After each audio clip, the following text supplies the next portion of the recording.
Are you ready?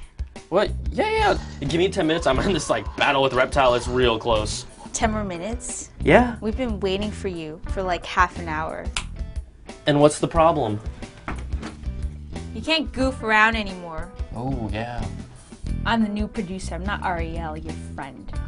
Sure. Whatever you say. You got that? You got that? Yeah, got it. I'll see you in the studio.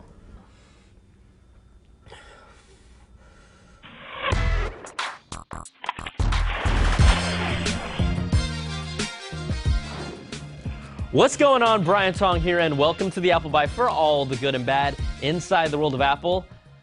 Jamie, are we good now? Yeah, just stop being like a little.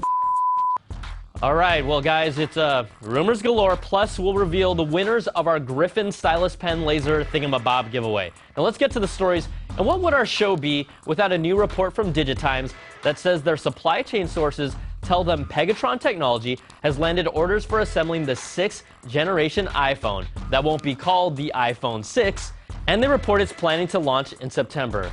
Guys, that's my favorite season. You know, just as the leaves change colors and they fall off the branches in the autumn. So beautiful. All right, Digitimes also throws in a mention that the 7-inch iPad is launching in August as well, just in case you didn't know it was coming. But there's more. Earlier in the week, they also claimed Apple will be releasing a $799 MacBook Air in the third quarter of 2012 to combat PC makers' hopes of pricing upcoming Ultrabooks around $699. Guys, please don't buy anything right now unless you're real desperate until Ivy Bridge computers come out. Now, I'm not planning to buy one because I'm just glad I recovered my lost MacBook Air from my Disney vacation that I left in the refrigerator. It's a true story. But we're still not done with the rumors after Cult of Mac reported that their own source has seen a prototype Apple HD TV in action. The source says what he saw looked like Apple's current LED backlit cinema display, but it's much bigger. Could that be because a 42-inch display is larger than a current 27-inch LED display? That's crazy! Now, the source says the Apple TV prototype has a built-in iSight camera for FaceTime video calls, and it also has Siri integration. We still don't know when or if this product will actually reach the market, but analysts are now saying the Apple TV likely won't debut until 2013. Just like we've been saying since December of last year. They should really watch the Apple Bite. All right, and some pretty cool news and something that we can actually look forward to. Apple was recently awarded a patent related to the way a 4G antenna is housed in a laptop.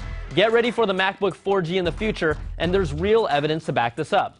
It's the 13th patent Apple has won relating to display integrated cellular antennas. So now, let's just save up for those awesome data plans. All right, guys, let's shift gears. And we're big Spotify fans here, and I know plenty of you are too. So we've got a killer tip for adding your own music files to the Spotify app on the iPhone. Spotify's music subscription service is a great way to discover and share music. And with their mobile app and a premium account, you can take their huge library of songs with you anywhere you want to go. But every once in a while, you'll think of a song you want to hear that isn't available on Spotify, but you know it's on your phone somewhere. On an Android phone, you can use the Spotify app to play any of your locally stored music, but on the iPhone or iPod Touch, Spotify can't peek into any locally stored files you transferred through iTunes.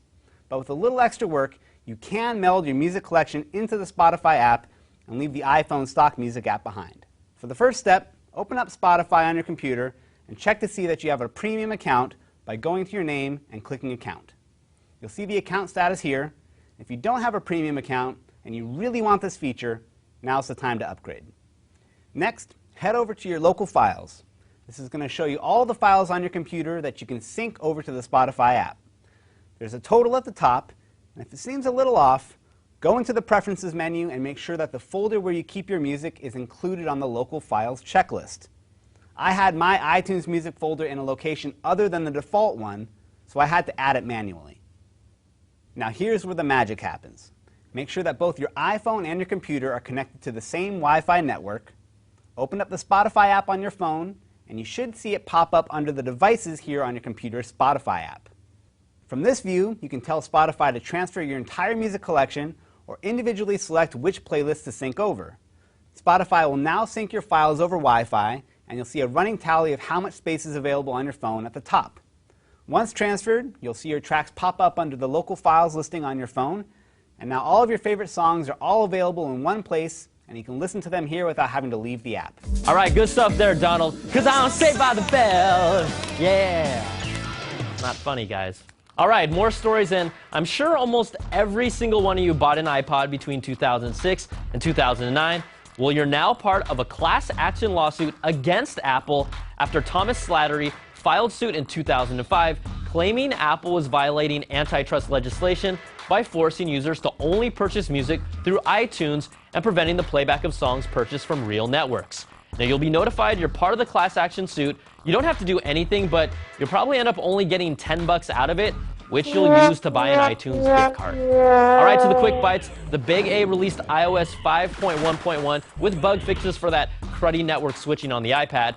It fixes bugs for some AirPlay video playback, improves the reliability of the HDR option for photos taken with the lock screen shortcut, and a few more things. Also, if you've logged into iCloud.com recently, it looks like Apple is testing notifications through the website, according to Mac Rumors, which could be useful for calendar alerts, new mail, or new services we haven't even seen yet. And in a fun story from the Associated Press, orangutans at Miami's Jungle Island have been using the iPad to communicate as part of a mental stimulus program using software that was originally developed for people with autism. Now, a trainer will name one of the objects on screen, and the orangutan presses the corresponding button, proving that any ape or monkey can use an iPad. All right, let's get to naming our winners for the Griffin Stylus giveaway. I did want to mention a disturbing trend where more than a handful of you write in to be a winner with a reason like this. Why should I win? Because I'm Asian, like you. Guys, do you think that's really going to work? I would never do that. And Ryan Southern, even being half Asian, isn't convincing enough. Look, the Apple Bite is a place for equality, where any race, creed, gender, sexual preference, or even Android user can win.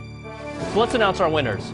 Congratulations go to Alex Wu, Cliff Chan, and Andrea Lin. All right, guys, I'm messing with you, but the real winners are Julia Calderon, who teaches 7th graders and hopes to point the laser in their eye when they annoy her, Jim Baggett, who's a pen freak and carries around a glow stick in his pocket, and Christopher Lovos, who wants to draw the hard details in my face. He actually said that, but he's also a pretty dope artist without it. So congrats to all of you, and we'll be in touch. That's going to do it for this week's show. Send me your emails to theapplebite at cnet.com. Thanks for watching. I'm Brian Tong, and we'll catch you next time for another Bite of the Apple.